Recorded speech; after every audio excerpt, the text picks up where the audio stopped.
Coming home. Mashyach. Messiah. 1. Contradicting God. The essence of religion. Yahowah's animosity toward the Gentiles who have fraudulently claimed to have inherited the blessings he gave to Israel continues with the next Mizmor. God is making a point, one relevant to us today, so we should listen. Additionally, he has a great deal more to say about the villainous creature identified in the lyrics of the preceding song. The psalm begins with Dowd asking Yahowah why he has distanced himself from his people and for how long he intends to remain aloof. The answer to the first question is simple, and thus, Dowd wrote it for our benefit. God is setting an example we must follow to enter his home. He has separated himself from his people because they have become political and religious, emulating the ways of the Gowan. It would be hypocritical for Yahowah to ask us to disassociate from these institutions and then endear himself to those embracing them. When his people cease being political and religious and answer his call to return home, he will come for them. And that is why this will occur on the day of reconciliations. For what reason, why and until when, is your presence so far away, distant and separated, Amad Ba Rachok, do you endure estranged and remote for such a long interval of time, Yahowah, an accurate transliteration of the name of Eloah, God guided by his Torah, instructions regarding his Haya, existence and our Shalom, reconciliation, concealed, Alam, with you remaining unseen and disregarded, in times, during periods, of drought and destitution, of being cut off and restrained, Sarah, of vexing distress when being confined to less space by adversarial rivals, and of anguishing tribulation. Mizmor/lyrics to sing/Psalm 10 verse 1. God intervenes in human affairs when required to honor his covenant promises, liberate or defend his people, or fulfill the Mikri Y. Otherwise, he is only seen by those who observe the written witness of the Torah and prophets. And while Yahowah is highly communicative when working with the covenant's children, especially if we are about his business, he is otherwise unseen. This is why during the Roman siege of Jerusalem, or centuries later during the Holocaust, neither victims nor perpetrators knew him. Quite frankly, there was no one for him to speak with since he remains overtly opposed to the political, religious, military, and conspiratorial influences prevalent within human society. For most, Yahowah is not readily or easily known.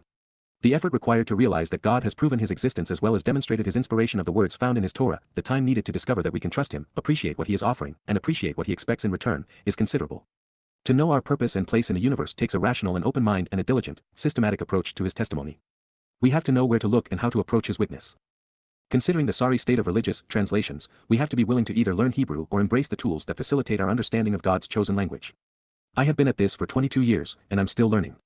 Sharing what I've discovered, to make it easier for you, is for the purpose of an introduction to God, Yada Yahowah, observations, and coming home. What most do not yet appreciate is that coming to know Yahowah has to be challenging to make eternity enjoyable and rewarding for everyone. To avoid allowing heaven to be like earth, there must be tests and filters. If God had provided much more than he has already given us, those without a passion for learning and exploring, those without an honest commitment to truth and to reason, would feign their acceptance of a few simple steps and contaminate the covenant with their apathy and unfounded opinions into perpetuity. As such, the Torah is both the path and the door, one which can swing open or closed. While those who come to God through his words will have been vetted along the way, through our due diligence we can find and know God. And truly, the process of learning and growing is a reward in and of itself. The phrase, Amad Ba Rachok, why do you stand away, separated, continuing to present yourself as so distant and remote for such a long interval of time, provides an interesting insight into the period in question. Apart from supporting his son while fulfilling Pesach, Matzah, and Bikurim in year 4000 Yah, it would be 2,000 years later that he and the author of this song would find their identity more conspicuously disclosed. When I considered the words Yah inspired in this next statement, I was immediately taken back to the museums throughout Europe, which I had perused during years of travel. Many were dedicated to displaying the torture devices deployed by the Roman Catholic Church to anguish Jews and anyone else they didn't like. And after reading this, I now realize that those who invented and deployed such heinous contraptions will be forced to suffer their effects. You can call it divine retribution. I would call it justice. The more I learn about what they did, the more I want the political and religious Christians who authorized and encouraged the use of these torturous devices to suffer well beyond what their victims endured. This sounds like the father of lies launching his assault against Jews. With arrogance, Yahowah, with unwarranted status, the immoral and self-proclaimed, pridefully and presumptuously, with haughtiness, the dishonest, condemnable, and guilty, Rasha, those who are wrong, vexing, and unethical, overtly evil in their religious malfeasance, fraudulent and unethical behavior, with inflamed passions and burning animosity, persecute and harass, Dalek, hotly and impulsively pursue to oppress, the outspoken and unpretentious without political or religious status. Those with lower standing in society who are responsive, providing accurate testimony. Let him be seized and forced to endure, Taphaz, let him be caught in the act for having perpetrated these malicious schemes and then arrested and then suffer for what they have done, Nifle imperfect, the evil devices, Ba Mazima, within the wicked inventions and implements of their design which were part of the heinous plans, that they have imagined and conceived, Zuchashab, which they have invented and judged appropriate, even desired and esteemed. Mizmor/lyrics to sing/Psalm 10 verse 2. Hebrew stems and conjugations are a story in themselves, as is the case with Taphaz written in the Nifle imperfect. It reveals that those who imposed these schemes and deployed the resulting devices will endure their effects for a considerable period of time. Therefore, it is God's conclusion that it is appropriate for perpetrators to endure the pain they imposed on his people. God will not forgive them, nor should he. When they are held accountable, I don't think that church officials will enjoy the nauseating effects of the Pope's pear, the excruciating pain of Jacob's seat, the debilitating agony of their iron spider, the torturous effects of the scold's bridle, the horrific suffering of their heretic's fork, the anguishing misery of the lead sprinkler, the torment inflicted by their knee splitter, their infamous rack, the monstrous iron maiden, scavenger's daughter, or strapado, the Inquisition's Spanish donkey, head crusher, and saw torture, the overwhelming agony of being drawn and quartered, being slowly burned at the stake or boiled alive, enduring the repugnant torment of death by rats or having to endure their breaking wheel. Look them up if you want to see why Christians must endure what they have conceived and perpetrated. To forgive and forget would be a miscarriage of justice. Keep in mind that these torturous inventions were not used to encourage religious devotion but, instead, to impose the authority of the church and suppress rebellion. They were implemented to control through fear. And make no mistake, they were commonly used on Jews for no reason other than they were Jews. In the end, it all comes down to who you choose to trust. On the one hand, you have the likes of Moses, Shamuel, Daud, Yashaya, and Yirmiah, all of whom spoke for Yahowah, and as prophets, each proved that their witness was valid. Their revelations were meticulously maintained and are extant for our inspection among the Dead Sea Scrolls, dating to 200 BCE. They revealed the same story and were universally consistent. Foremost among them were Moses, who liberated God's people and gave us the Torah, and Daud, who united and protected Yisrael, brought us the Mizmor and Mashal, and then served as the Passover lamb. Moses was called the greatest of the prophets while Daud was the firstborn son of God, the branch from which we would grow, the chosen and set apart one, the Messiah, the King of Kings, the embodiment of the covenant, God's strong arm, protective shepherd, and sacrificial lamb.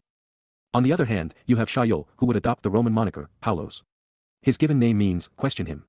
He would write about himself and on behalf of the Romans and Greeks against Yehuda and Yisrael. He never once mentions Yahowah's name. He only provided one prophecy to validate his opinions, and he managed to get that one wrong.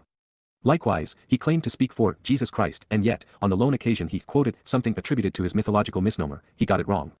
Everything he wrote was in opposition to the story provided by the prophets. Even his own accounts were riddled with contradictions.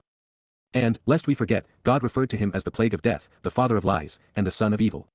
Filling out this opposing hand, you have Luke, who wrote Acts as if Paul's propagandist, Peter, who was the first to rob Daud to create the mythos of Jesus, Mark, who was a groupie used by both of them, and Matthew, the ultimate plagiarizer, none of whom were credible. It seems like a rather easy choice, and yet, in a referendum of man over God, and by a ratio of 1,000,000 to 1, the pinnacle of Yahowah's creation has chosen the likes of Paul, Luke, Muhammad, Akiba, and Marx over Moses, Shamuel, Daud, Yashaya, and Yirmiah. There is no excuse because we were warned. Indeed, KY, the dishonest and fraudulent, Rasha, the wicked and evil, the guilty of religious malfeasance who is wrong, improperly slanders and insanely boasts, arrogantly making a fool of himself, halal, shows a lack of respect, mocks and ridicules, such that this self-proclaimed and self-glorifying psychopath acts like a madman putting on a furious and thoughtless show praising and arrogantly lauding himself, peel perfect, based upon, according to and concerning, what his soul desires, Taiwan Nipesh who, the lusts, covetousness, and greed, the cravings and longings of his own inner nature, individual consciousness, and personality.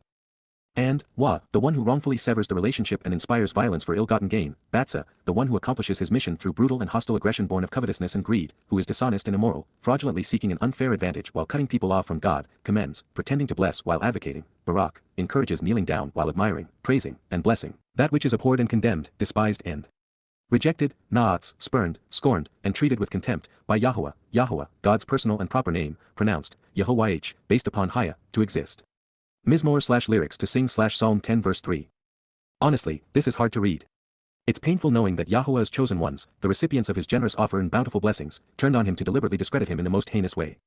It is the single greatest betrayal ever perpetrated by the created against the Creator. There has never been a clearer choice between right and wrong, truth and lies, light and darkness, life and death, or relationship or religion, God versus man. This statement applies to Paul, Akiba, and Muhammad. They were wrong and knew it, making them frauds. All three fathered religions. Each was insanely arrogant, and each improperly slandered Yahowah.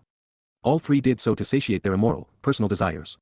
Individually and collectively, they inspired horrific violence against God's people, and two of the three, Muhammad excluded because he knew nothing of it, severed the most important relationship in the universe, the covenant between Yah and his people.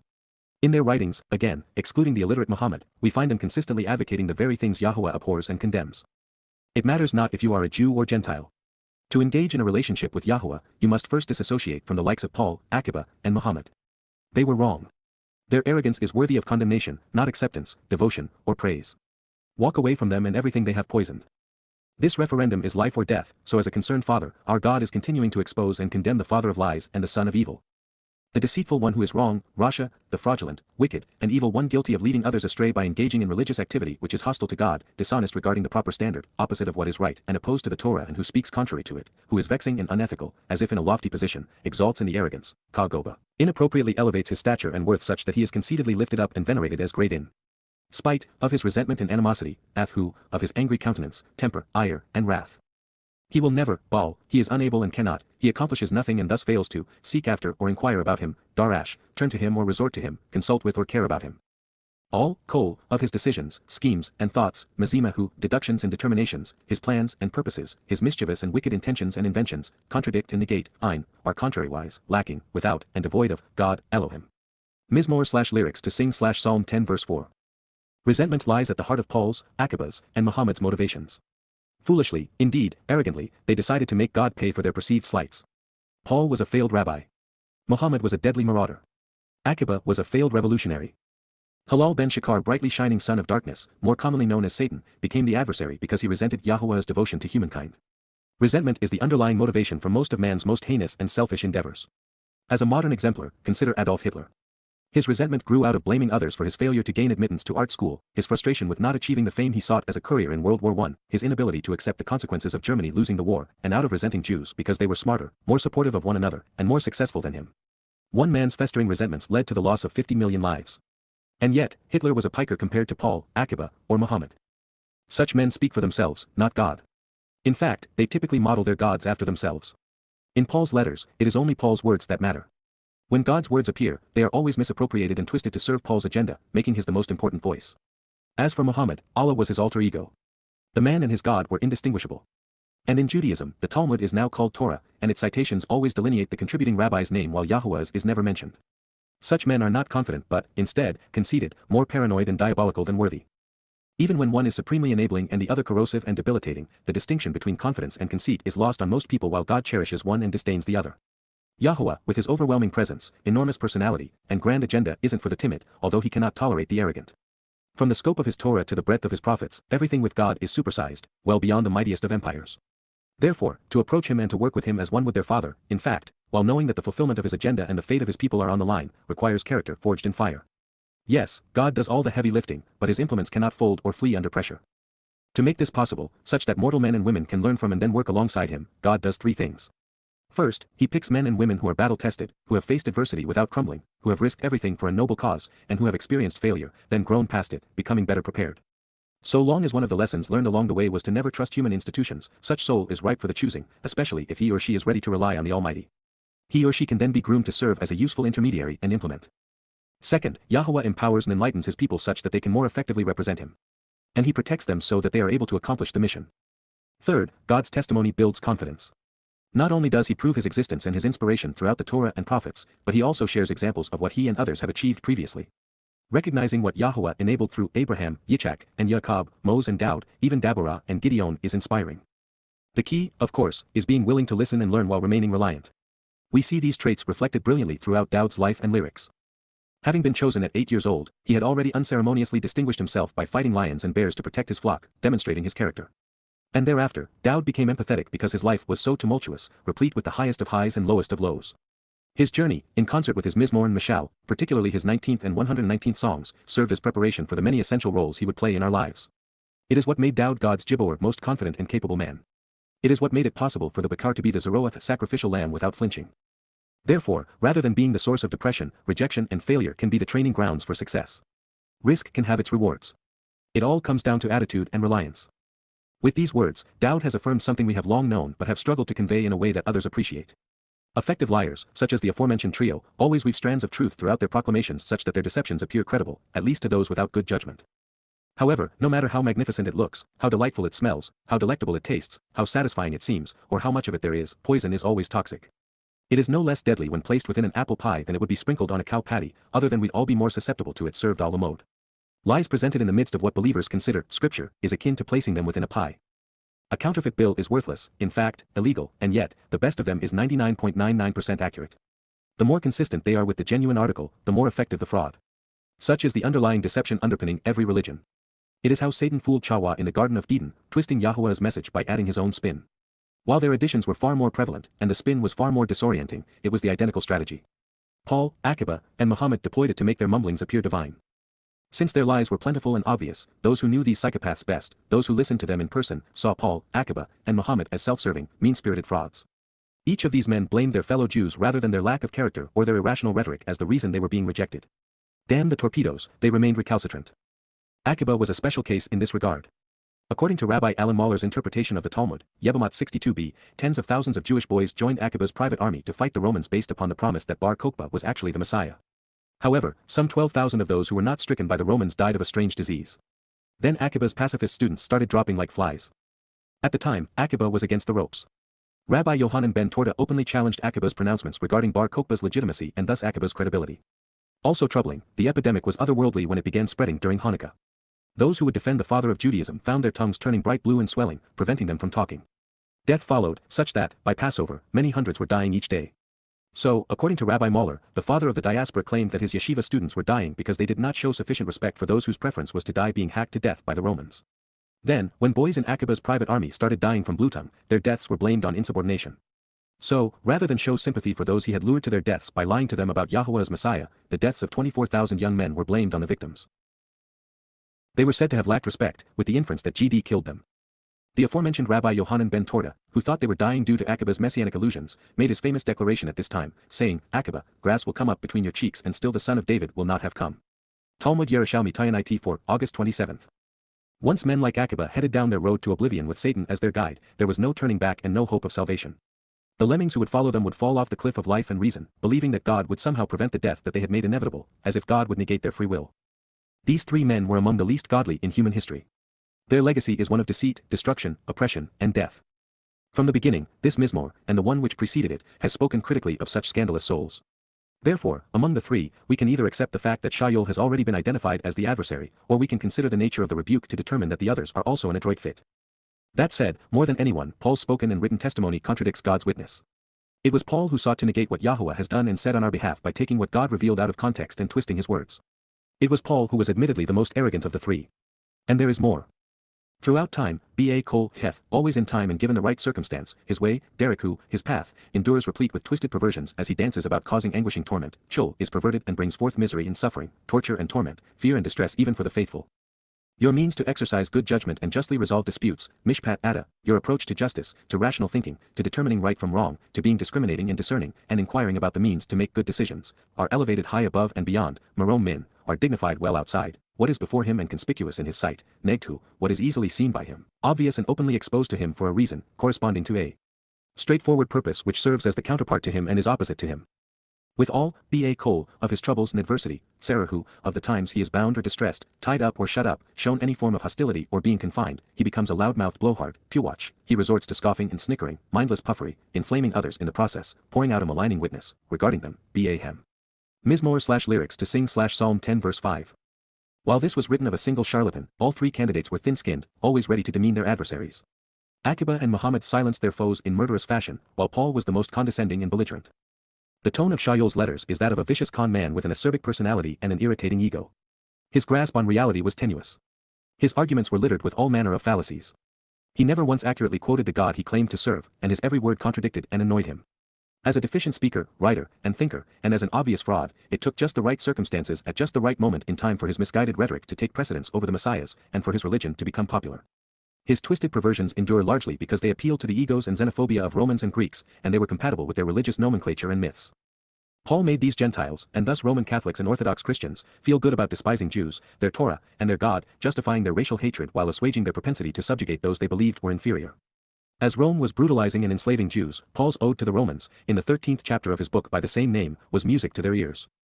The Romans and Greeks to whom Paul's lies appealed were similarly vicious and egotistical, equally devoted to imposing their will on others, robbing them of their liberty, property, and lives, all in the name of the gods they had conceived in their image.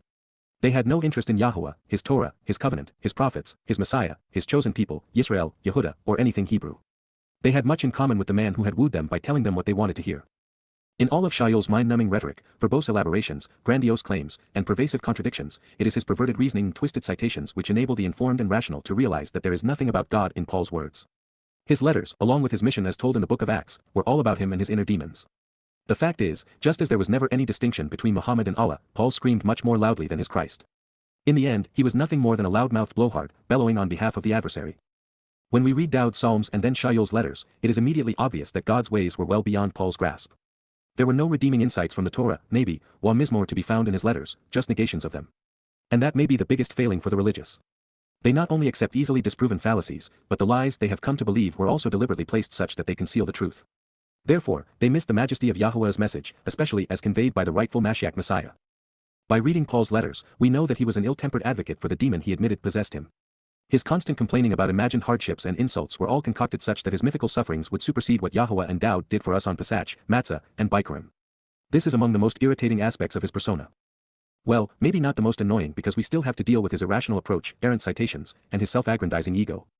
He has said, Amar, he will declare, through his reasoning, Ba Lebhu, in his heart, from his inclination and attitude, I shall never be shaken, waver, or falter, Bal Mot, nothing will cause me to slip, to be dislodged or overthrown, and I will never be cast down or decay, throughout the generations, times, and places, Wadawer, such that, Asher, I am never in the wrong or considered the adversary. Lo Bara, I'm not distressed about being errant. Mizmor/lyrics to sing /Psalm 10 verse 6. When considering Yisrael's most formidable foes, Paul, Akiba, and Muhammad, while the apostles' reasoning was fallacious, the cognitive capability of Allah's messenger was non-existent. And in Paul's case, to a greater extent than his speeches or writings, which isn't saying much, his foregoing self-assessment was at least marginally accurate, albeit on one point. While Shaul died a miserable death, alone and rejected, his letters, riddled as they were with contradictions and inaccuracies, were resurrected to serve as the basis of the most popular religion in human history. That is not to say that he deserved such an infamous distinction. The Romans who capitalized upon his words were able to create a beast out of them that would trample the world, doing so for nearly 100 generations. As for not being adversarial, never being cast down, or not being wrong, not so much. The key to understanding Muhammad, Allah, and the Quran is also in this pronouncement. The adversary who possessed and inspired him needed to shirk his ha-Satan designation to be addressed as if he were God. So, when we see someone who is so obviously speaking for Satan claiming that he will never be seen as the adversary, we are witnessing Satan in action. Satan seeking to conceal his true identity to be worshipped as God is central to his agenda.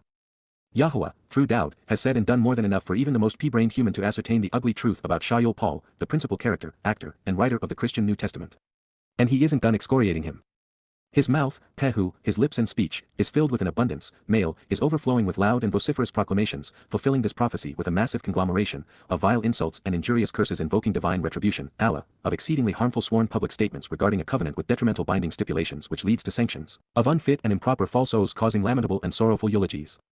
In addition, he deliberately misleads using deceitful deceptions, murmur, he is perpetrating an outright fraud, a dishonest and treacherous betrayal filled with false narratives and self-serving words and deeds, using subtle and crafty guile, encouraging feigned and disappointing worship, ponder the implications of Rama, being beguiled, deceived, and misled, treacherously tricking the unsuspecting into religious devotion and disillusionment in a place of worship, along with even, distressful spoken statements which create a state of oppression, talk, deceitful expressions leading to being controlled by others, to fraud, extortion, serious injury, and subjugation. It is a consequence of, takhath, it is systematically and deliberately caused by and succeeds based upon, his nauseatingly, amal, distressing and unpleasant, perverse and wicked, wearisome and toilsome, evil and corrupting, injurious and damaging, misfortunate and unfavorable, false and idolatrous, erroneous and mischievous, tongue, lashonhu, language and speech. Mizmor/lyrics to sing /Psalm 10 verse 7. This is Dowd's appraisal of Shaul Paul, the stones of aspersion he has cast from his sling. The brightest mind, the most articulate writer, the most beloved and acclaimed prophet of God did not mince words in his condemnation of this man who sought to rob and then bury him. And should you believe that God's ongoing denunciation isn't directed at Paul, then I encourage you to search the annals of human history to find someone else who has had a longer or more extensive negative influence on Dowd's people or who has done so in the manner herein described. And when we recognize how caustic Christianity has been to Jews over the millennia, it becomes even harder to ignore the principal author of the New Testament. Worse yet, Akiba foisted his false messiah on his people in response to what Paul had done by robbing Dowd, thereby creating Judaism and causing the diaspora, all to counter Shaul's influence. Put it all together and the identity of this deplorable individual is patently obvious. But should you be uncertain, either read Twistianity or do what I have done, systematically contrast Yahowah's testimony with Paul's to demonstrate that Shaul's mouth was filled with an abundance of vile insults and injurious statements and that he deliberately misled believers by perpetrating an outright fraud, putting the faithful in opposition to God by corrupting Yahowah's Torah teaching while misappropriating everything Dowd has done for the covenant family. Throughout time, those who have insulted God with their arrogant claims have threatened divine retribution on anyone who didn't capitulate. Foremost among them was Paul, followed by the Romans he influenced and empowered. His false narratives have done more to harm Jews and have done so for a longer period of time than all of the other con men combined. Further, unlike Muhammad or Akiba, Paul did it all with words, with a deliberately duplicitous tongue. Should you have wondered if Shaul knew he was lying, or if he was simply misled by Satan, that question has been answered. Paul purposely and knowingly led billions of souls away from God, robbing Jews and Gentiles alike of any hope of salvation. The most compassionate among us despise him as a result. Shaul, like the one who possessed him, was crafty. Once his letters were accepted as scripture, even from the grave, Paul was positioned to ambush the unsuspecting, with his snare out in the open in plain sight. He lurks in ambush, Yasha ba Myrab, he sits and dwells, abiding and remaining to ensnare and trap, lying in wait to harm those who approach him, surprising them openly in the courtyards of communities, ba Hachatzer, right out in the open, perpetrating his crime in public view, in towns and cities, blowing his horn as part of the orchestra, his intent carefully concealed. While the central figure, he's not easily recognized or openly forthcoming, ba not commonly acknowledged or held accountable for his leading role due to him concealing his motives, as he kills, forestalling the lives, Harak, he kills, causing the death, intentionally ending the lives, of the innocent, Naki, of the uncorrupted who otherwise would not be to blame, of those free from punishment and exempt from obligations, from Naka, empty vessels, clear of entanglements, free of contaminants, and blameless regarding pollutants, otherwise innocent. His sights are set, Einhu, his eyes and his focus are, on the unfortunate victims, Lakalaka, on the hapless ones who are harmed and should be pitted, related to Chalal, to be defiled and to be common, waylaying them, Safan, ambushing and crippling them while concealing his intent such that he isn't identified as the culprit by them. Mizmor/lyrics to sing Psalm 10 verse 8. The last place most would expect Satan to be championed, to be worshipped as if he were God, would be in churches, temples, and mosques. And yet, that is where we find Paul's, Akiba's, and Muhammad's Lord. It is in houses of prayer and worship, inside the most prominent and respected edifices erected by man, that the adversary has laid his trap, forestalling the lives of believers. It has been that way since the dawn of the human experience. It is the most relevant and least understood conundrum on earth. This is Satan's most stellar achievement and mankind's most egregious crime, religiously replacing the Creator with the adversary. Billions of souls have been waylaid in the process, victimized by the devil as they sought to worship God. The calculus behind this loathsome achievement is actually rather simple. Satan must disguise his, Satan, the adversary, depiction if he is to accomplish his stated mission, which, in the context of Babylon, is to rise above the Most High. The easiest, indeed the only, way to affect the desired perspective of being perceived as superior to Yahowah is to be worshipped by men as if he were God. Beginning in Babylon, the Lord has used the overtly religious and political as his stooges, confusing the ignorant and irrational into elevating him above the Almighty. Just as he did with Chawah in the garden, he misappropriates Yahowah's testimony and then intermixes it with his own special blend of Babel. To get humankind to play along, all Satan had to do was exploit the worst among us, playing to the egos, the thirst for power, riches, and carnal desires of the likes of Paul, Akiba, and Muhammad. As long as they were willing to share a portion of their ill-gotten gain with underlings, as long as they were sufficiently fearsome and militant while still offering hope for a better life in the hereafter, the resulting religious and political, military, and economic alliances were readily able to subdue the masses. People would go along with their program or die. Once these religious and governmental, militaristic and economic orders were intertwined by commingling myths with reality, the resulting concoctions became sufficiently seductive to become popular and, indeed, commonplace. Therefore, Satan, knowing the truth, counterfeited just enough of Yahowah's intent through the strokes of each religious scheme to appear credible. Although Satan, by whatever name, is the central figure of each religion, the more he has allowed man to imbue him with human characteristics, the more comfortable people have become relating to and worshipping him. To effect this result in the world's most popular religion, Satan had one of his most debilitating demons possess Shaul, a savage, immoral, and covetous man, on the road to Damascus. In control of the Romanized incarnation of the self-acclaimed rabbi, Paul would create the religion Imperial Rome used to subdue the world under the Roman Catholic Church. And that is how the final beast, the whore of Babylon, was born. It would then thrive by consuming the vulnerable and unwary, beginning with Jews. Deceived, Christians claim that they are following Jesus, even though he never existed, when it is obvious that Paul's words have led them to this place, the religious, political, or geographic incarnation of Babylon. While Shaul will forever be the central figure in Christianity, by cleverly disguising his role behind the man-god Paul crafted to serve his interest, he is not easily recognized as such. Nonetheless, the words following, "But I, Paul, say," would take precedence over anything Dowd wrote or Yahowah inspired in the lives of the Gentiles, beginning with Romans and Greeks. While Shaul Paul remains the villain in Satan's story, he was not the first or the last to do the devil's bidding. Ezekiel is Satan's autobiography and playbook. And yet, even though it demonizes and dehumanizes Jews, buries Jerusalem, and obstructs the micro-EY with the cannibalistic expression of the Eucharist, it was placed in the midst of Yahowah's prophets by Jews. Such is also the case with Job, Jonah, Enoch, and Esther, to name a few others, which are as counterproductive and as out of place as the Talmud and New Testament. They do not belong. This snare was laid right out in the open, along the path people thought that they were following to God. It was disguised under the popular and glittering trappings of religion. He has set a deceptive trap for humans, Arab, he is lying in wait and ready to attack, lurking in ambush in his lair like a thief, kidnapper, or assassin, shrewdly and covertly weaving a ruse, spinning a web of lies and intertwining a twisted snare, then waiting, ready to ambush people by catching them unaware, using his ability to craft stories about idols through artifice and trickery, where the identity of the one disguising his intent isn't recognized, ba with his eyes and face turned, averting examination, such that his agenda isn't readily predictable even though he is the prime suspect, a chameleon, remaining so for a substantial length of time, yet not commonly acknowledged or recognized for his leading role in what has been perpetrated. He has done so in the manner of a ferocious and destructive predator, similar to a lion or fierce and aggressive enemy, used to depict a person prone to devour others as a cruel adversary, from Ara, the traveler and wanderer going from one place to another whose destiny is to violently pluck away, from within his tents that he uses to screen his presence, in his temporary dwelling places which are covered in a screening mesh to partially conceal what's inside the less illuminated interior from the brighter exterior, cunningly commingling and deceptively twisting everything to craftily ensnare, Arab, shrewdly and covertly weaving together a trap, spinning a web and intertwining a snare, then lying in wait ready to ambush victims, killing them by catching them unaware, acting as a thief, kidnapper, and assassin using the ability to craft stories about idols through pretense and deception. In this way, he seizes, lachataf, he afflicts, catches and takes without their consent, the oppressed and persecuted, the afflicted deprived of status who are impoverished, suffering harassment and hardship.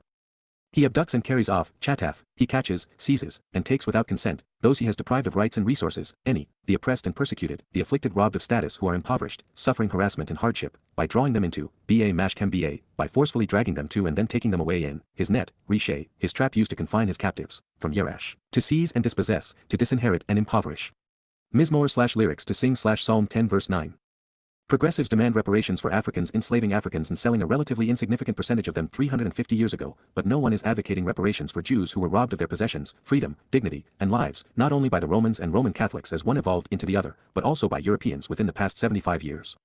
More than any other people, Jews have been deprived of rights and resources. And no one has done more to put them in harm's way than Shaul.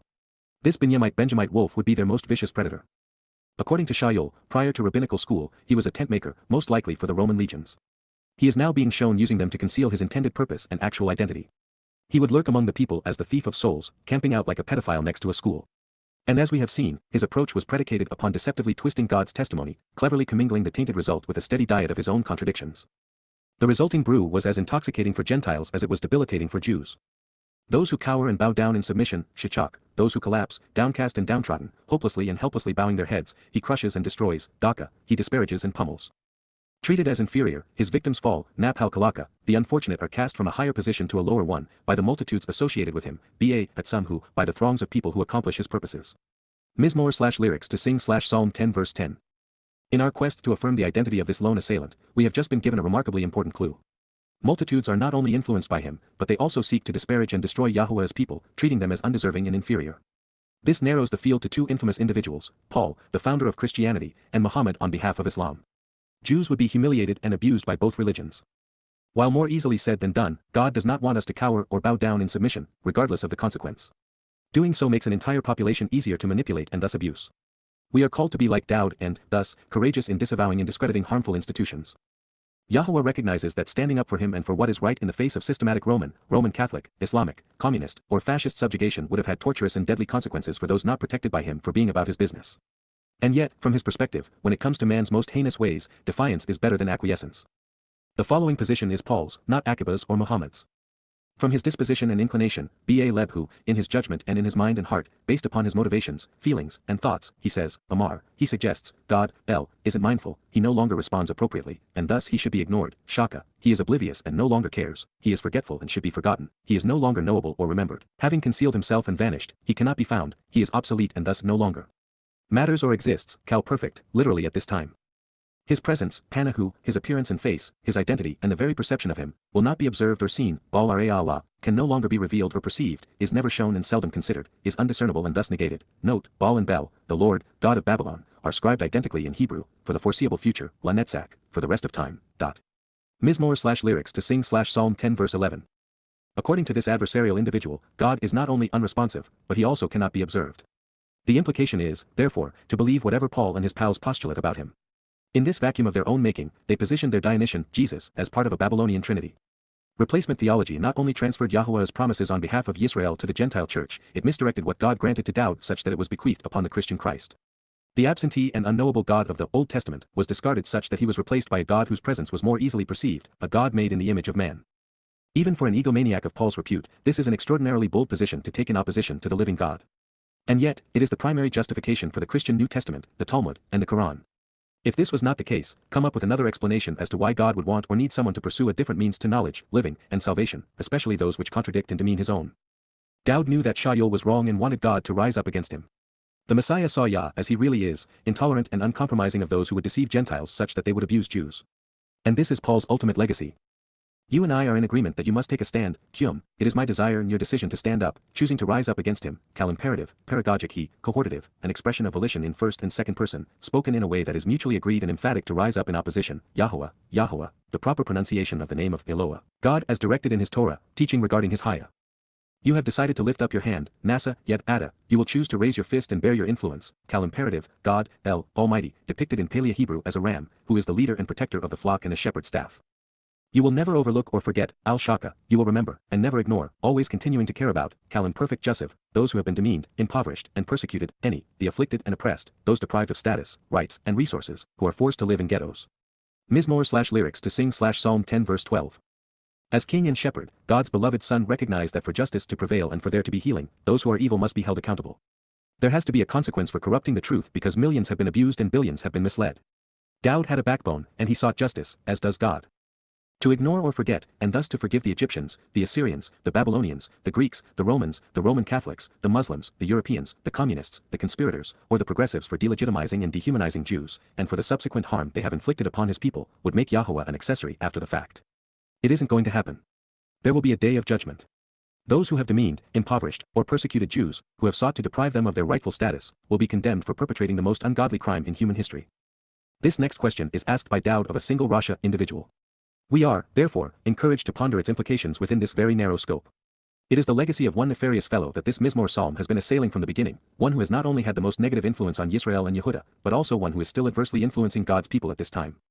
On what basis and for what reason does, Alma, toward what purpose and end, over what, why, and how does, the fraudulent one who is wrong, Rasha, the wicked and evil one who is guilty of religious malfeasance, the one engaged in criminal activity who is hostile to God, the one who is dishonest regarding the proper standard, who is the opposite of right, who is vexing and unethical, especially ungodly, the one contemned for crimes against society, discredit and renounce, contradict and negate, naats, demean and despise, reject and treat with contempt, dishonor and revile, provoke and spurn, peel perfect, for a time, the object is affected by the subject, God, Elohim. Based upon his inclinations, B.A. Lebhu, in his judgment and heart, based upon his thinking and feelings, he says, Amar, he claims, you will not care about or account for this, lo, Darash, you will not question me or hold me accountable.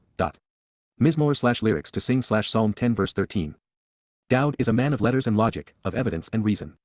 He knows right from wrong, the difference between that which is true and false. As such, he realizes that Christianity is fraudulent, a deliberate hoax. He understands that its claims discredit, contradict, negate, and renounce the words of the God he has come to know and love. Frankly, while it ought to be obvious to any informed and rational person today, it is telling that Dowd exposed the religion that terrorized his people 1,000 years before it was conceived. I have surmised that this is the reason for the conflict between Shaul and Dowd circa 1050 BCE. Dowd's bout with the demon-possessed and Torah-adverse Shaul, as the popular choice for king, was prophetic of this debate between the Messiah and the enormously admired, demon-possessed apostle of the Gentiles. Dowd is predicting that Shaul will be so brazen, so arrogant and presumptuous, that he will contradict God, believing that he will get away with his debilitating crime. This is to infer that Paul believed that he would rule over the world as Satan's apostle. The son of evil came to reflect the father of lies, causing the plague of death. For most of the past 2,000 years, the devil's advocate has achieved the status both he and his mentor craved. Shaul is the principal author of the world's most popular religion, and Satan is worshipped as its god. I have proved 1,000 times over through evidence and reason within the 5 volumes of Twistianity, often by comparing Shaul's pronouncements to Yahowah's testimony, that Paul was deliberately lying. However, there was a simpler way to discredit his letters, one which I shared early and often. The notion that God failed so miserably that he gave up, unable to save anyone or even communicate effectively, and then authorized a murderous, demon-possessed, barely literate, Roman-affiliated, irrational con man to contradict him and demean his people by misappropriating his testimony and misquoting him, is preposterous. To believe Paul requires ignorance of the Torah and prophets to such an extent that Paul can contradict the word of God without consequence. To believe Paul, one has to believe that he was not only superior in intellect and vastly more articulate than Yahowah, but also that God was no longer responsive. To believe Paul requires a repudiation of logic, evidence, and reason. And that is why Shaul demeaned the Jews who could prove him wrong while appealing to Greeks and Romans who, steeped in paganism, knew nothing of the God of the Torah and prophets. To believe Paul requires antipathy toward Yahowah's beloved Son, his Messiah, our Savior. It hasn't gone unnoticed. However, KY, by contrast, you do see for yourself, Ada, you witness, perceive, notice, and observe on your own, the effort that is put forth to create perversions causing trouble and misery, Amal, that which is distressing and unpleasant, overly wearisome and perverse, requiring burdensome toil and an enormous amount of work. And, you do consider, Nabat, you observe, perceive, and respond appropriately to, these as annoying provocations, Kaaz, grief and sorrow, anxiety and sadness based upon that which is twisted, vexing, irritating, indignant, and wrong, therefore, taking, La Nathan, receiving, into your hands for yourself, Ba Yet Ada, within your influence unto yourself, those who remain and who have renounced prior affiliations, Azab, the rejected and forsaken who have left, the apostates. Who are now free of allegiances. Those who have been victimized, Kalaka, those who have been harmed to the point they should be pitted, the impoverished and disenfranchised, and the fatherless, Yatham, the orphan, from Yather, those who remain and are searching in Yather, the remnant left behind, you exist to, Adahaya, you have and you will, aid and support, Azar, assist and help, increase and augment. Mizmor/lyrics to sing/Psalm 10 verse 14. There will be a time of reckoning, of setting things right again. Hell's angels, the proponents of religion and politics, will be exposed and condemned for the misery they have inflicted. These annoying provocations of God's people will not be overlooked. In the end, and upon his return, Yahowah will comfort those who remain and who have finally answered his call to come out of Babylon. Those who have severed prior political and religious affiliations will be embraced by God. The fatherless orphans who continue to seek their heavenly Father will find that he exists, ready and willing to assist them. During this time of reconciliation, for the earth to return to the conditions found in the Garden of Eden, the religious and political, military and economic influences that have polluted it must be eliminated.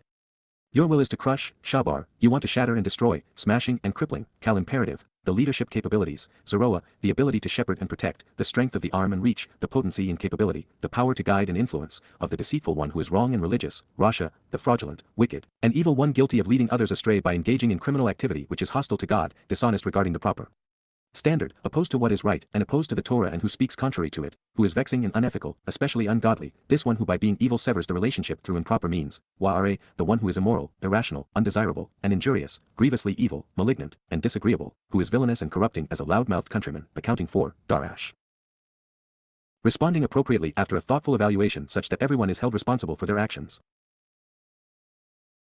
His fraudulent religious malfeasance, Rasha, who, his wicked and evil criminal activity, his hostility toward God, his dishonest degradation of the proper standard, his propensity to be wrong, his opposition to the Torah, and his vexing and unethical approach, until you find that there is nothing left to be uncovered, Baal Matzah, until there is nothing left for you to learn, find, or discover. Mizmor/lyrics to sing/Psalm 10 verse 15. God is going to cripple those who have led their flock away from him, whether believers, citizens, or soldiers. The snake isn't as dangerous without its head. The wolf will be defanged. In a way, it is disconcerting to see Zeroah deployed in this negative light, and yet, we know that Satan is a counterfeiter by nature, making it appropriate and instructive. There is both a trustworthy as well as an errant shepherd, a beneficial covenant and one which is decidedly counterproductive. The outreach of false prophets can be so considerable that the sheep stop following Moses and learning from Daud and wander aimlessly away. In this context, then Zeroah speaks of seeds of estrangement that were sown by the world's most infamous shepherd. This is the Rasha of Paul and Akiba in contrast to the Tzaddik of Moses and Daud. Although the lexicons don't mention it, there is a connection between Rasha, deceiving by being wrong, and Ra, being irrational, improper, immoral, and injurious.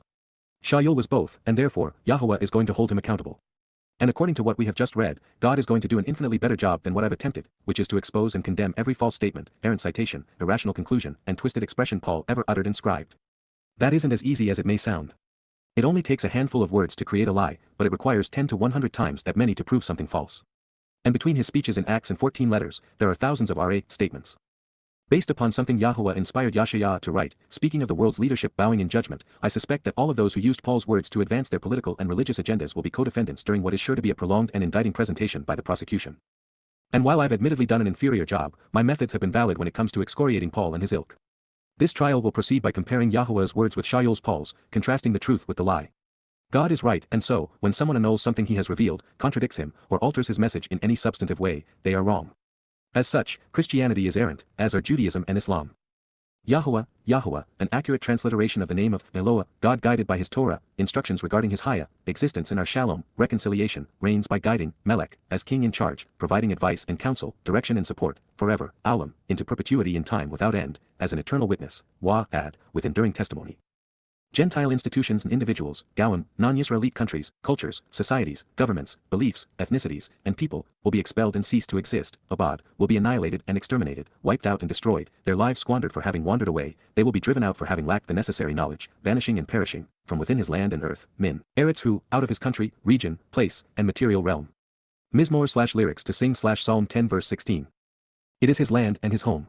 It is even his planet and universe. He conceived all life within it. As such, he is entitled to include or expel whomever he sees unfit to live in it. The ability to participate in the covenant and become part of God's family is the most compelling reason for us to disassociate from Gentile influences, their nations and institutions. Doing so is a prerequisite, but this is another. All things Goim are going to be driven away and destroyed.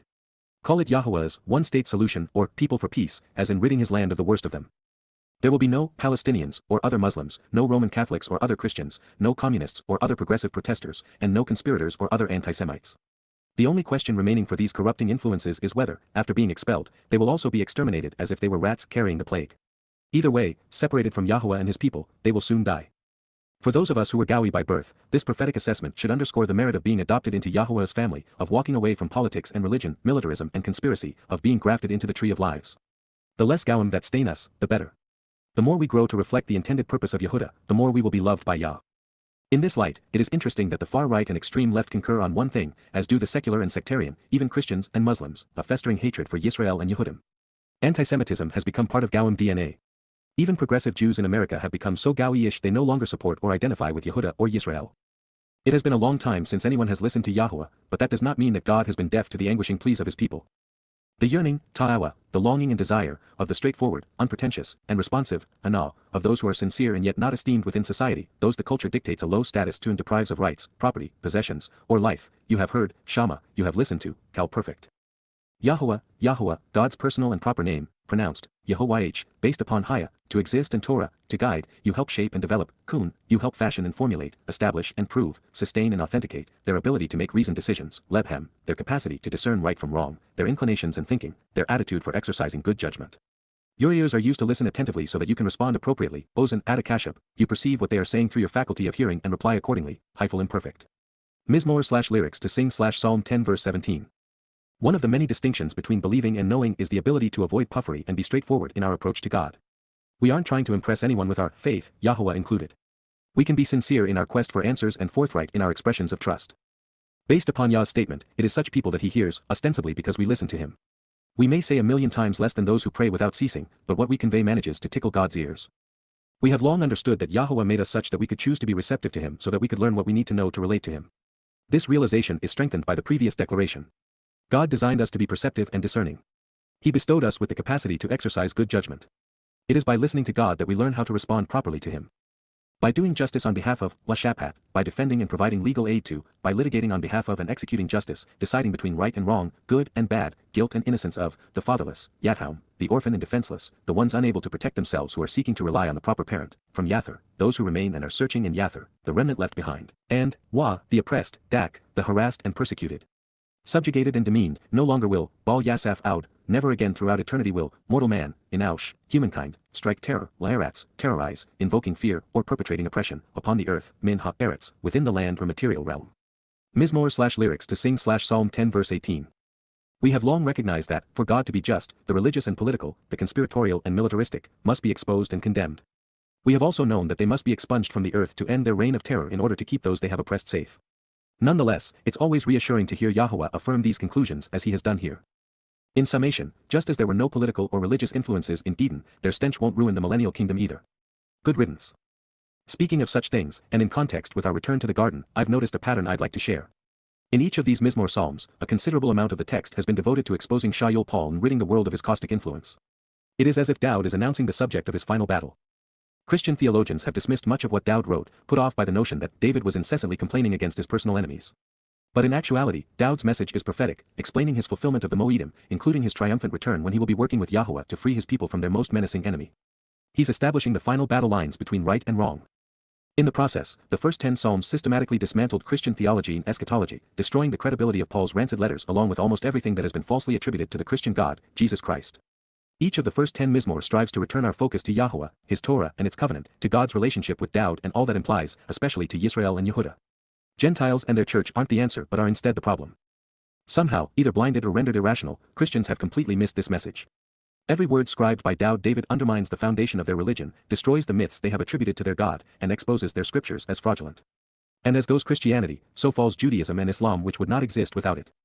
It's well past time we forego every lingering aspect of eschatology and recognize that the final battle isn't Armageddon, but it is instead the annihilation of all religious and political influences. The 10th Mizmor psalm has been overtly condemning Shaul because of the caustic influence he has had on God's people. For what reason and until when, is your presence so far away, distant and separated, Amad Ba Rachok, Yahowah, Yahowah, concealed, Alam, in times, Ba, of drought and destitution, of being cut off and restrained, Batsara. Mizmor 10:1.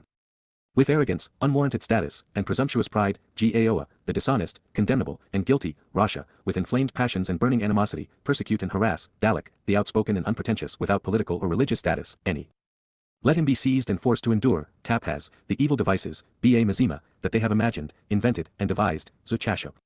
Mizmor 10:2.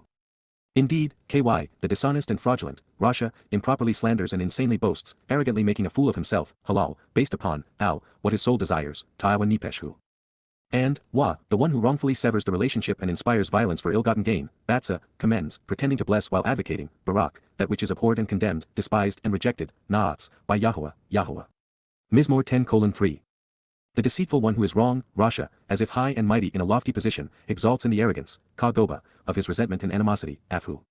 He will never, Baal, be an honest seeker or engage in the relationship, Darash. All, Kol, of his decisions, schemes, and thoughts, Mazimahu, contradict and negate, Ein, God, Elohim. Mizmor 10:4. Throughout time, Ba Kol, Heth, his way, Derek who, endures replete with twisted perversions as he dances about causing anguishing torment, Chol. Your means to exercise good judgment and justly resolve disputes, Mishpat Ada, are elevated high above and beyond, Marom Min, what is before him and conspicuous in his sight, Negtu. With all, Ba Kol, of his troubles and adversity, Sarahu, he becomes a loud-mouthed blowhard, Piwach, regarding them, Ba Hem. Mizmor 10:5. He has said, Amar, through his reasoning, Ba Lebhu, I shall never be shaken, waver, or falter, be cast down or decay, Baal Mot, throughout the generations, times, and places, Ladower Wadower, such that, Asher, I am never in the wrong or considered the adversary, Lo Bara. Mizmor 10:6. His mouth, Pehu, is filled with an abundance, male, of vile insults and injurious curses invoking divine retribution, Allah. In addition, Wa, he deliberately misleads using deceitful deceptions in perpetrating an outright fraud, treacherously betraying, Murma, along with, Wa, distressful spoken statements which create a state of oppression, talk. It is a consequence of, Takhath, his nauseatingly, Amal, evil and corrupting, Wa, On, tongue, Lashonhu. Mizmor 10:7. He lurks in ambush, Yasha Ba Myrab, openly in the courtyards of communities, Ba Hachatzar. While the central figure, he's not easily recognized or forthcoming, seldom acknowledged or held accountable, Ba Ha-Mistar, as he kills, forestalling the lives, Harik, of the innocent, Naki. His sights are set, Einhu, on the unfortunate victims, Lakalaka, waylaying them, Safan. Mizmor 10:8. He has set a deceptive trap for humans by covertly weaving a ruse, spinning a web of lies, and intertwining a twisted snare through artifice and trickery, Arab, where the identity of the one disguising his intent isn't recognized, Ba Ha-Mistar.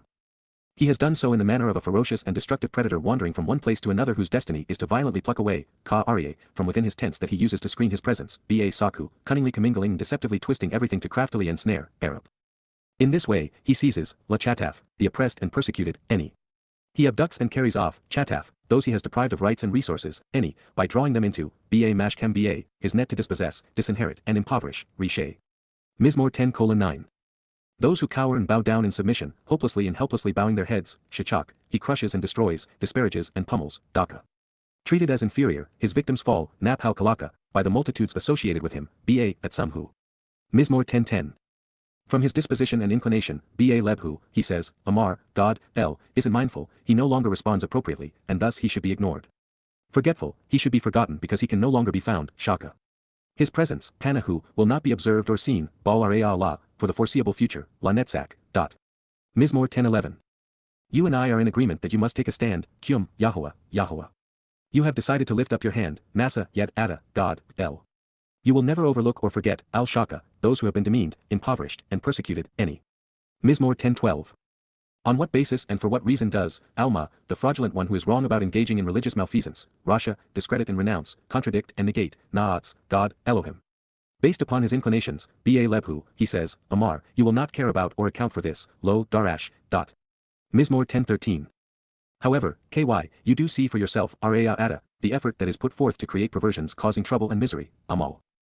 And, Wa, you do consider, Nabat, these as annoying provocations, Kaaz, therefore, taking, La Nathan, into your hands for yourself, Ba yet Ada al-Ada, those who remain and who have renounced prior affiliations, Azab. Those who have been victimized, Kalaka, and the fatherless, Yathaum, you exist to, Adahaya, aid and support, Azar. Mizmor 10:14. Your will is to crush, Shabar, the leadership capabilities of this shepherd and the outreach, Zeroah, of the deceitful one who is wrong and religious, Rasha, this one who by being a loud-mouthed evil countryman severs the relationship through improper means, Wa'are, accounting for, Darash, his fraudulent religious malfeasance, Rasha, until you find that there is nothing left to be uncovered, Baal Matzah. Mizmor 10:15. Yahowah, Yahowah, reigns by guiding, Melech, forever, Aulam, as an eternal witness, Wa'ad. Gentile institutions and individuals, Gawim, will be expelled and cease to exist, Abad, from within his land and earth, Min, Eretzu. Mizmor 10:16. The yearning, Ta'awa, of the straightforward, unpretentious, and responsive, Ana, you have heard, Shama. Yahowah, Yahowah, you help shape and develop, Kun, their ability to make reasoned decisions, Lebhem. Your ears are used to listen attentively so that you can respond appropriately, Ozan Adakashub. Mizmor 10:17. By doing justice on behalf of and defending, La Shaphat, the fatherless, Yathaum, and, Wa, the oppressed, Dak, no longer will, Baal Yasaf out, mortal man, Inaush, strike terror, La Eretz, upon the land or earth, Min Ha Eretz. Mizmor/lyrics to sing/Psalm 10 verse 18. Yod Hey Wahey. We are witnessing the future of the world through fresh eyes. Almost everything our culture has indoctrinated us into believing is false, and much of what we have been encouraged to discount and ignore about God is true. Let's continue. 2. Law, concerning approaching, the everlasting and majestic guide, Ha-Natzak, the eminent and enduring director who continuously leads, of Daud, the beloved, Daud, of the one who is loved, of the close friend and adored associate. With B.A. in Yahowah, Yahowah, the proper pronunciation of the name of Eloah, God as directed in his Torah, teaching regarding his higher existence Nar Shalom, restoration, I find someone I can trust to keep me safe, Chasa, I am comfortable, restful, and reliant, at peace, protected, in perfect harmony by having properly placed my confidence. So why would you say, Ike Amar, how is it that you claim, of my soul, La Nipesh Eni, my consciousness, my character and inner nature, my personality, proclivities, and aptitudes, flee, nud, flutter away, wandering and aimless, shaken and lamenting while going astray, rebellious from grievances, traveling with no specific destination in mind, homeless and destitute, even squawking and complaining, to your mountain like a bird, Har Adam Tzipor, for your mount flying with wings? Mizmor/lyrics to sing/Psalm 11 verse 1. Religious leaders would have Daud David all but disappear. For them, his life was little more than an aimless pursuit of personal grievances, his words lamentable, his attitude that of an incurable complainer. But most of all, they are bothered by the fact that God said of him and did through him everything that they have sought to attribute to themselves or others. They would have him flutter and fly away and then remain in the place they view with contempt, Zion Zion. The easiest way to simulate this flight of fancy was to take that which was redeeming from him and give what God bestowed to another. In so doing, at least in their eyes, his life became irrelevant, as did his kingdom, his titles, his people, his purpose, his prophecies, and his songs. Even his relationship as the Son of God was reduced to being nothing more than the forefather of a nameless Messiah. What had been written about him was spun in the subterfuge of replacement theology. They took the unrecognizable result and applied it to themselves, their expectations, and their incarnation of salvation. In this regard, Daud was observant but not the least bit amused. He put us all on notice. This is brilliantly written and vividly depicted. Indeed, behold, Ky Hina, on the contrary, pay attention, those guilty of vexing religious malfeasance, Rasha, those who are wrong, evil, and hostile to God, the wicked and contemned for lack of ethics, those culpable of horrid frauds and massive crimes, have bent, Derak, have set out to shoot, the bow, Keshe, the weapons which project their deadly influence and power. They have fashioned and aimed, Kun, they have formed and shaped, prepared and directed, for Kukatinae suggests man, to aim or direct, arrows, Chetshem, missiles as weapons, plural in the extant one Kukatinae, upon the string, Al Yeter, to the bow, the cord, and sinew, to shoot, La Yara, to move destructively, through, Bamo, in the midst of, the darkness and shadows, awful, the depression and despair of being unreceptive, even calamity and terror, the doom and gloom derived from a lack of light, at those who are straightforward and correct, La Yasher, at those who are on the level and right. In their thinking and judgment. Leb, in their inclinations and disposition, in their understanding and decisions, in their core being, nature, and heart, in their conscience, reflections, and resolution, even courage and determination. Mizmor/lyrics to sing/Psalm 11 verse 2. This is prophetically addressing the times when Imperial Rome, the Roman Catholic Church, the Holy Roman Empire, and all that would grow out of this beast, including Orthodox and Protestant Christianity, European kingdoms, and indeed the Third Reich bent the bow of religious malfeasance and pointed their arrows directly at Yahowah's people, Yehudim Jews. The following statement is a rhetorical question. Daud is asking us if we know the most appropriate way to respond to what Paul and his Roman Catholic Church have done to demean and replace Yahowah, his Torah, and covenant. Indeed, when, ky, because by contrast, as, the most basic principles, ha-shath, the foundation and essential elements, that which frames and defines the issues, the very purpose and means of support, from shydh, that which is put in place, appointed, and fixed, constituting the proper mindset and response, are torn down, are broken apart and dismantled, damaged, demolished, or destroyed, then overthrown and superimposed by something considered superior, nifle imperfect pedagogic none. The subject carries out and receives the action of the verb on an ongoing basis as an expression of volition in the first person. What should those who are right do? Sadik mapa'al. What should be accomplished and done by those who are correct? What should be prepared and performed by and engaged in by the upright, those in accord with the standard who are vindicated? Cal perfect. Mizmor/lyrics to sing/Psalm 11 verse 3. Daud David knew the answer, which is why he was asking the question. We know it too because we have read what Yahowah inspired him to compose. And having studied his response, it should reflect our own. And in this regard, the Messiah and Son of God is blatantly and boldly confrontational, ever prepared, willing, and ready to expose and condemn that which is, Rasha, wrong. Let's be clear, the most basic principles of the Torah have been assailed and dismantled by Christianity. It began with his name. The Christian God would not be known as Yahowah but, instead, called the Lord Jesus Christ. Yahowah's teaching and guidance would be mischaracterized as a laborious list of arcane laws which were no longer relevant and could neither be obeyed nor saved. Yahowah's covenant was replaced with a new and different one, completely detached from the Torah and Yisrael. Its conditions and benefits would be forgotten and annulled, each superseded by religious mandates. The invitations to be called out and meet with God would suffer a similar fate, each superseded by a Babylonian holiday, beginning with Christmas and Easter. The Shabat was torn asunder as Sunday came to reign as the Lord's Day. Hebrew was discarded in favor of Greek, then Latin, as the truth was lost in the translation. Yisrael was demeaned and cast aside for a Gentile church. The intended relationship became a fraudulent religion. Truth gave way to faith. Reliability became changeability as consistency was overthrown by contradiction. Even Daud, Yahowah's beloved son, chosen one, branch, protective shepherd, set apart one, anointed Messiah, sacrificial lamb, and eternal king would be mischaracterized in order to make Jesus appear credible. Even then, after affording their Savior a Greek name and title, Christians would deprive Daud of his role as the Passover lamb, negating their salvation. Prayer, defined as talking to God, replaced Shamat listening to him as man's opinions took precedence over Yahowah's testimony. From there, it would be a simple matter to bewilder the masses such that they would reject the truth and believe even the most perverted of lies. God would be born as a baby on Christmas Day. He would die. His symbol would be that of a dead god on a stick. The Passover lamb would be resurrected on Easter Sunday. The Babylonian Trinity would be ordained as godly. And the adversarial Lord, Satan, himself, would be worshipped as if he were God. The chosen people would be condemned as inferior by Romans, then Roman Catholics, so that the Gentile Church could predicate their new religion on supersessionism. Those advancing such lies would be admired and enriched while those refuting them would be scorned and ridiculed. Welcome to the here and now that these Mizmor Psalms have been assailing. As recently as the spring of 2020, the Lutheran Church's Danish Bible Society published a revised translation of the Christian New Testament called The New Agreement.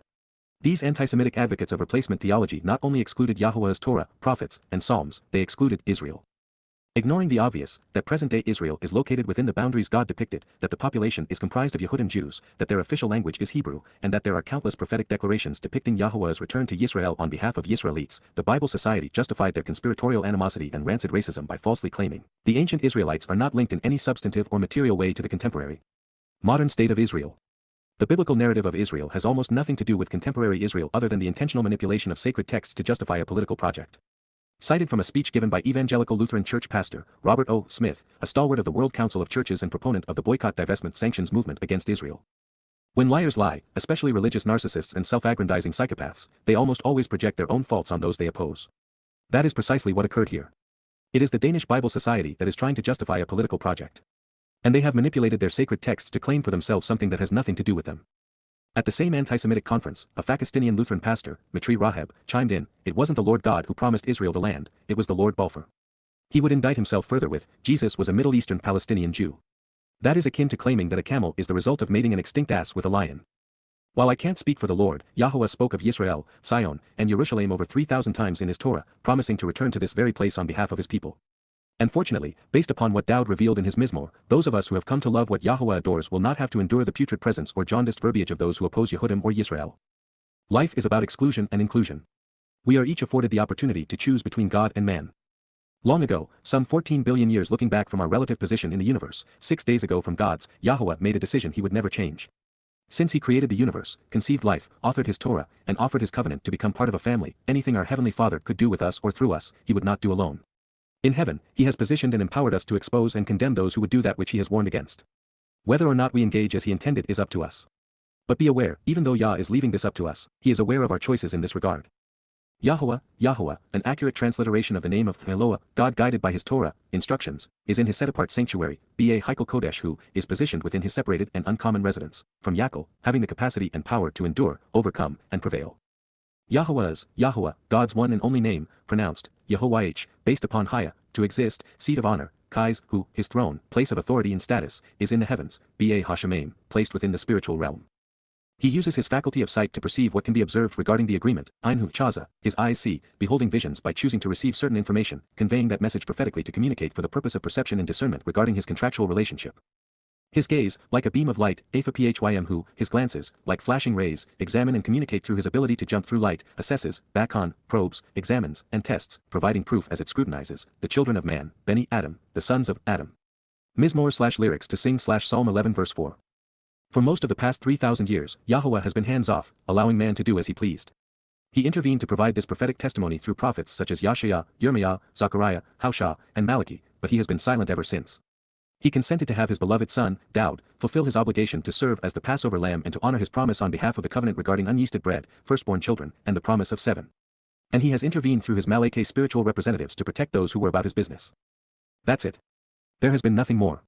And that isn't because he wanted it to be that way, but because we left him with no other viable option. Yahowah looked for someone who was willing but found no one, not one over the course of a score of centuries. Now that we are approaching the time of God's final return, Yahowah is moving among his people, inspiring those devoted to the prospect of calling his people home. He is easier to find and know now than ever before. God wants to interact with his children. It is all he has ever wanted. But for that to occur, we have to do our part. Our approach to God must be based upon the facts, our assessment of his testimony must be accurate, and we must respond correctly. When this occurs, our motives will be genuine. Yahowah, Yahowah, God's personal and proper name, pronounced, Yahowah, based upon Haya, to exist, examines the genuineness, Bakon, observes, closely examining and carefully considering, even testing the reaction, of those who are upright and correct, Tzaddik, of those who are right, in accord with the standard, and thus vindicated. But, Wa, the deceitful one who is wrong and religious, Rasha, the fraudulent, wicked, and evil one guilty of leading others astray by engaging in criminal activity which is hostile to God, dishonest regarding the proper standard, opposite of what is right and opposed to the Torah, who speaks contrary to it, who is vexing and unethical, even ungodly, and, Wa, the one who is fond of, Akab, who desires, romances, and becomes familiar with, who is a friend to, associates with, and shows a predilection and love for, violence, Hamas, that which is wrong and destructive, that which terrorizes and maims without moral restraint, plundering and looting others, a concept emblazoned in the name of the Islamic terrorist gang, Hamas. He hates his soul, Saint Nipesh, who, he loathes and detests such an individual, he disdains and abhors this person, he intensely dislikes, shuns, and rejects this life and consciousness. Mizmor/lyrics to sing/Psalm 11 verse 5. Volume 1 of Observations commenced with, hate is a virtue. It was not my opinion or my idea. Saying so did not make me ignorant or mistaken. It is God's conclusion. Not that God needs anyone to defend him, but nonetheless, evidence and reason dictate that he is correct in his assessment. Humankind has been mistreated, abused, deceived, and traumatized for the past 5,000 years because far too few people have had the courage or compassion to oppose the religious, political, militaristic, and conspiratorial influences which have been so universally corrupting and corrosive. Unless far more of us learn what and how to hate, the caustic influences which have stained every human civilization and bloodied humankind will continue to be as destructive and deadly, as deceitful and damning as they have been from the beginning of time. Terror exists and prevails because there isn't one in a million of us who has invested the time, who has demonstrated the courage, who has embraced the characteristics which caused Yahowah to inspire doubt, and who, as a result, is willing to expose and condemn Islam, the religion responsible for 95% of today's terrorist atrocities. There isn't one in a million who understands and despises what Paul wrote sufficiently to systematically disavow Christian deceptions, holding the religion accountable for the crimes it has committed against man and God. There isn't one in a million willing to explain why we should not be political or patriotic, providing the reasons to not support a political party, military, spy organization, international diplomacy, or religion.